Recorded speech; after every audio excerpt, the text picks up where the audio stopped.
মানে লোকজনে বলা বলি করতেছে জামাতের বিকেল থেকে জামাতের এমপি প্রার্থী উনি এখানে প্রধান অতিথি। তখন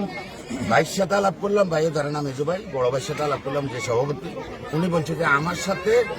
মেহমান কারা আসবে, ওয়াজ কারা করবে, বা এই বিষয়গুলো নিয়ে আমার সাথে কোনো আলোচনা তেমন একটা হয় না, অন্যান্য আদার্স মেনটেন্স নিয়ে আলোচনা হয়।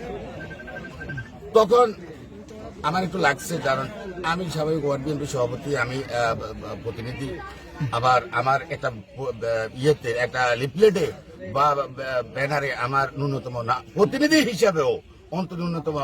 এখানে আমাদের এলাকার অনেক বিশেষ অতিথি আছে, আমার নামটুকু পর্যন্ত রাখা হয় নাই। কিন্তু আবার এখানে মূল মেনটেন্যান্সের দায়িত্বে যিনি পালন করেন উনি আবার মাহবুব ভাই, ওয়ার্ড জামাতের সভাপতি, উনি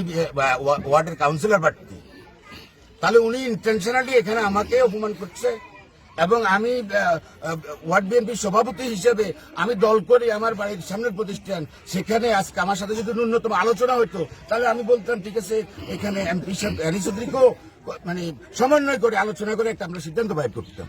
এখন একগুয়ামি আপনারা আপনাদের এমপি প্রার্থীকে জিজ্ঞেস করেন, আমাদেরকে অপমান করেন, আলোচনা করেন না ন্যূনতম,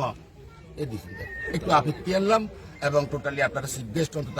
আমি বিএনপি রাজ্যের সাথে সম্পৃক্ত, আমার একটু ইজ্জতের